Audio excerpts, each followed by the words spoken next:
Assalamualaikum warahmatullahi wabarakatuh. Perkenalkan, nama saya Niko Rega Saputra, mahasiswa dari program studi manajemen Universitas Dian Nusantara. Pada kesempatan ini, saya menyusun tugas besar untuk mata kuliah pendidikan karakter sebagai bagian dari pemenuhan tugas akademik.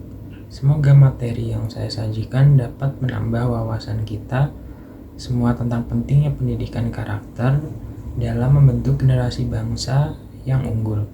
Saya juga membuka diri untuk masukan dan saran demi menyempurnakan tugas ini. Terima kasih. Mengembangkan karakter dan kompetensi lulusan Universitas Dian Nusantara untuk mencapai keberhasilan profesional dan sosial. Baik, sebelumnya saya akan mempersembahkan profil Universitas Dian Nusantara beserta visi dan misi kami sebagai wujud komitmen dalam mencetak generasi unggul dan berdaya saing global. Universitas Dian Nusantara merupakan perguruan tinggi swasta yang berlokasi di Jakarta dan Bekasi.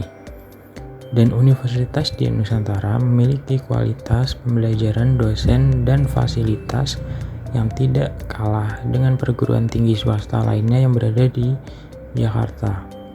Visi dan misinya menjadi universitas terpercaya dan profesional yang berwawasan global untuk memenuhi kebutuhan dunia industri dan kewirausahaan berbasis ilmu pengetahuan dan teknologi pada tahun 2030. Dan salah satu misinya yaitu Universitas Dian Nusantara menyelenggarakan pengajaran, penelitian, dan pengabdian kepada masyarakat yang bermutu, terpercaya, dan profesional. Adapun kompetensi lulusan Universitas Dian Nusantara. Lulusan diharapkan untuk memiliki keahlian mendalam di bidang keilmuan spesifik, mampu mengintegrasikan ilmu pengetahuan dan teknologi dalam praktik profesional, menghasilkan inovasi dan solusi untuk masalah sosial dan profesional, keterampilan analisis informasi kompleks dan pengambilan keputusan etis dan profesional, kepemimpinan yang efektif, bertanggung jawab, dan peka terhadap isu sosial, kemampuan komunikasi dalam tim, dan adaptasi di dunia kerja. Kompetensi lulusan berdasarkan capaian pembelajaran mata kuliah atau CPMK. Yang pertama, menjaga sikap religius dan etika dalam dunia profesional. Saya memahami bahwa menjalankan tugas dengan etika dan nilai religius membentuk fondasi moral dalam setiap keputusan dan tindakan di lingkungan kerja. Yang kedua, menumbuhkan ketaatan, disiplin, dan integritas. Disiplin dan integritas tidak hanya penting secara pribadi, tetapi juga membangun kepercayaan di tempat kerja. Yang ketiga, ada meningkatkan kualitas diri melalui karakter dan kinerja mandiri, yaitu mengembangkan karakter yang kuat dan kemampuan untuk bekerja secara mandiri, menunjukkan kesiapan dalam menghadapi tantangan dan bertanggung jawab atas hasil kerja.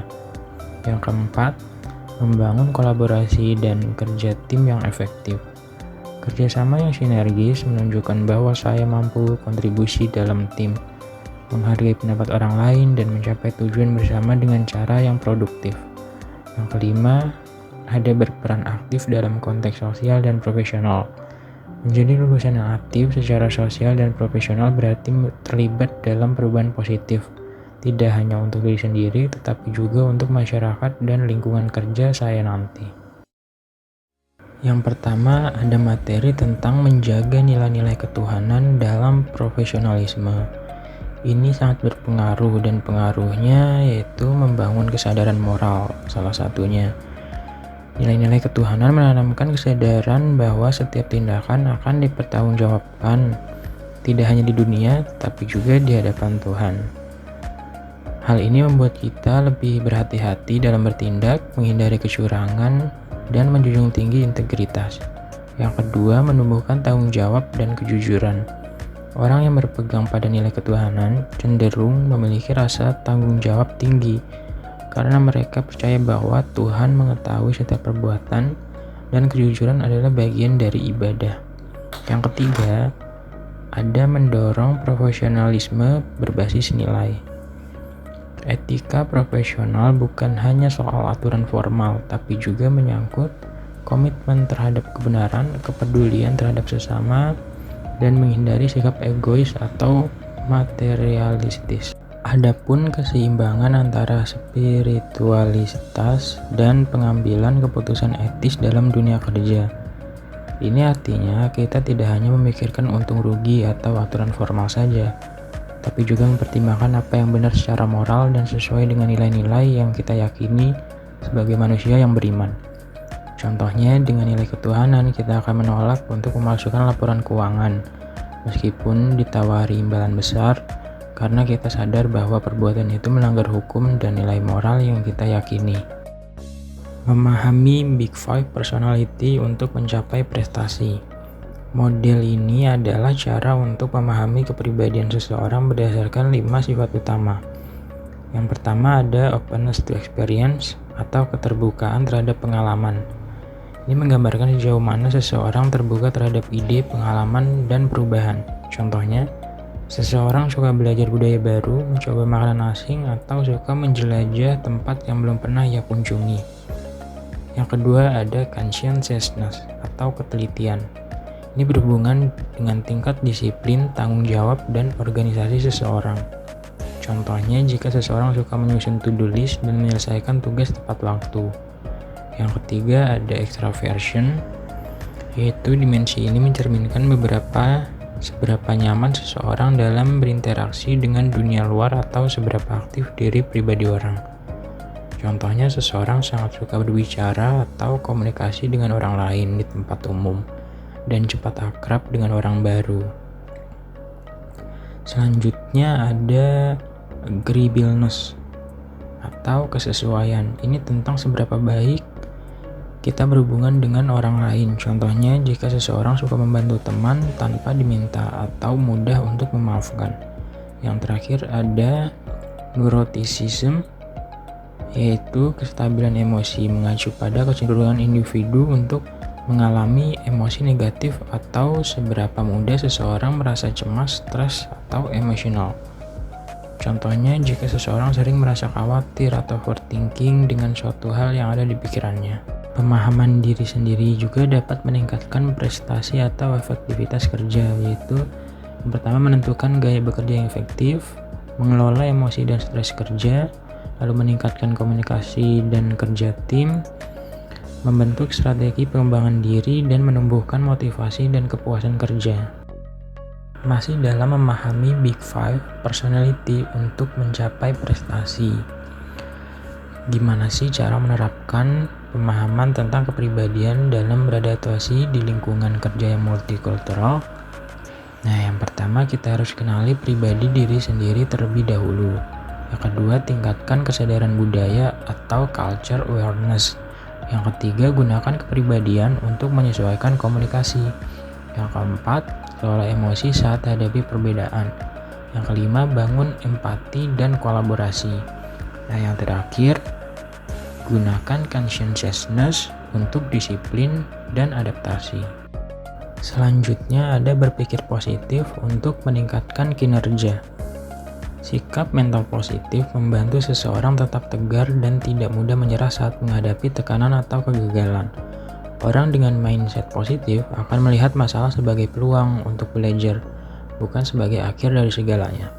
Manfaat dari berpikir positif yaitu mengurangi stres, meningkatkan rasa percaya diri, meningkatkan fokus dan konsentrasi, mempermudah pemecahan masalah, dan meningkatkan kolaborasi dan kerja tim. Contohnya, ubah pola pikir saat gagal presentasi dengan melihatnya sebagai pengalaman belajar, bukan kesalahan. Ini membantu menjaga semangat dan mengurangi stres. Selanjutnya ada manajemen waktu untuk produktivitas dan profesionalisme.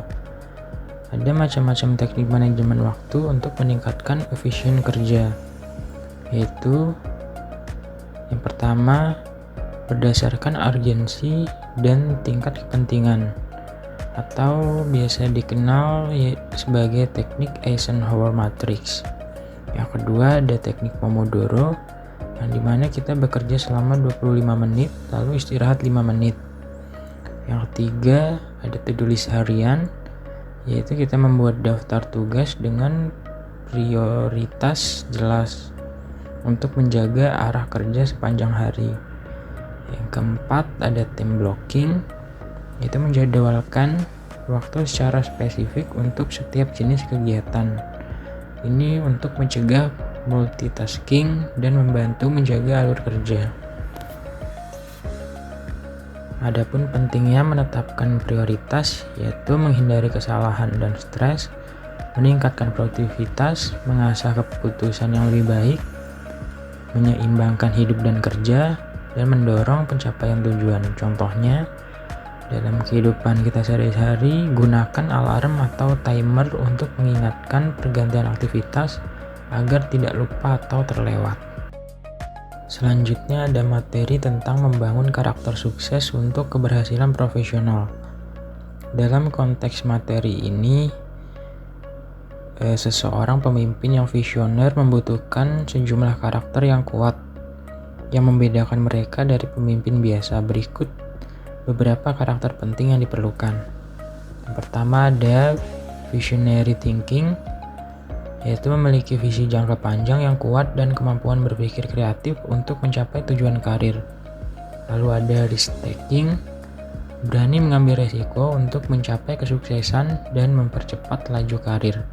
Lalu ada innovative solution, berbakat dalam menemukan solusi kreatif atas masalah yang muncul. Yang terakhir ada adaptability, itu mampu beradaptasi dengan berbagai perubahan, tantangan, dan situasi yang timbul dalam karir. Integritas dan profesionalisme adalah kunci membangun reputasi kuat. Integritas menciptakan kepercayaan, dan sedangkan profesionalisme menunjukkan kompetensi. Tanpa salah satunya, reputasi rapuh. Keduanya bersama membuka peluang dan kepercayaan jangka panjang. Contoh, seseorang menunjukkan disiplin dan konsistensi dengan selalu menyelesaikan tugas tepat waktu dan menjaga kualitas kerja yang stabil. Selanjutnya ada etika pergaulan dalam dunia kerja. Etika pergaulan di tempat kerja merujuk pada prinsip-prinsip dan norma-norma yang mengatur bagaimana individu berinteraksi, dan tujuannya untuk menciptakan suasana kerja yang harmonis, produktif, dan saling menghormati. Adapun cara menjalin hubungan profesional yang sehat, yaitu komunikasi yang jelas dan sopan, hargai waktu orang lain, jaga etika dan batasan, bersikap terbuka dan kolaboratif, dan juga hargai perbedaan. Adapun cara menangani konflik dengan cara yang etis dan profesional. Yang pertama, identifikasi penyebab konflik. Pahami akar masalah, hindari membuat asumsi yang tidak berdasar mengenai niat atau motivasi pihak lain. Yang kedua, menjaga emosi dan bersikap tenang. Cobalah untuk tetap tenang dan tidak terbawa emosi saat menghadapi konflik. Yang ketiga, ada komunikasi yang jelas dan terbuka. Hindari menggunakan bahasa yang menyinggung atau menyudutkan pihak lain. Fokuslah pada masalah, bukan pada pribadi. Yang keempat, cari solusi. Tujuan utama adalah mencari solusi yang saling menguntungkan bagi kedua belah pihak, bukan untuk memenangkan argumen. Yang kelima, menghormati perspektif lain.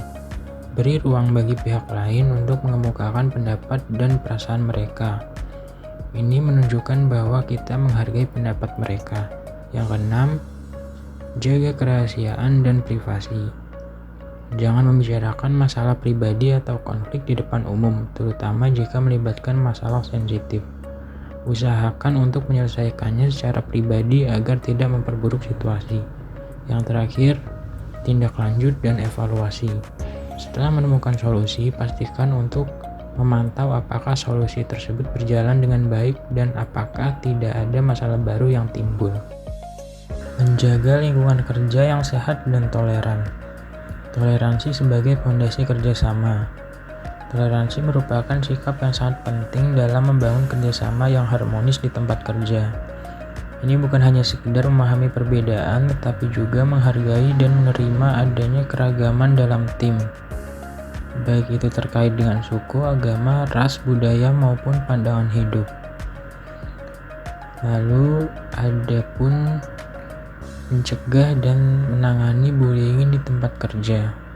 Perundungan atau bullying di tempat kerja adalah tindakan yang tidak hanya merusak mental korban, tetapi juga bisa berdampak pada produktivitas dan budaya organisasi secara keseluruhan.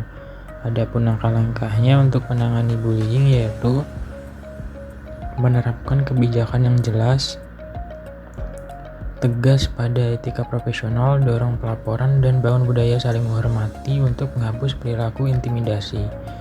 Lalu ada kebijakan anti kekerasan seksual, yaitu cara menanganinya dengan aturan yang jelas, edukasi rutin, dan sistem pelaporan aman, melindungi karyawan, dan menciptakan tempat kerja yang bermartabat. Adapun langkah-langkah menuju lingkungan inklusif dan aman yaitu sediakan pelatihan keberagaman dan etika, lalu fasilitasi dialog terbuka, dukung representasi setara, dan ciptakan ruang bebas diskriminasi. Kesimpulannya, sebagai mahasiswa Universitas di Nusantara, saya memahami bahwa penguasaan keilmuan saja tidak cukup. Dunia profesional saat ini menuntut lulusan yang tidak hanya kompeten, tapi juga memiliki karakter kuat, kepemimpinan yang bertanggung jawab, serta kemampuan berpikir kritis dan etis. Menggabungkan nilai-nilai spiritual, etika, kemampuan bekerja sama, dan kepemimpinan bukan hanya membentuk profesional yang sukses, tapi juga manusia yang bermakna. Nilai-nilai ini menjadi fondasi kuat dalam mengambil keputusan yang adil dan berkontribusi positif bagi masyarakat. Dunia kerja terus berkembang dengan cepat. Untuk tetap relevan, kita harus terus belajar, terbuka terhadap pengalaman baru, dan mampu beradaptasi. Karakter pembelajar sepanjang hayat menjadi kunci untuk menghadapi tantangan masa depan dan mencapai kesuksesan yang berkelanjutan. Baik, terima kasih atas waktu dan perhatiannya. Semoga video ini bermanfaat untuk kalian. Salam sukses untuk kita semua. Wassalamualaikum warahmatullahi wabarakatuh.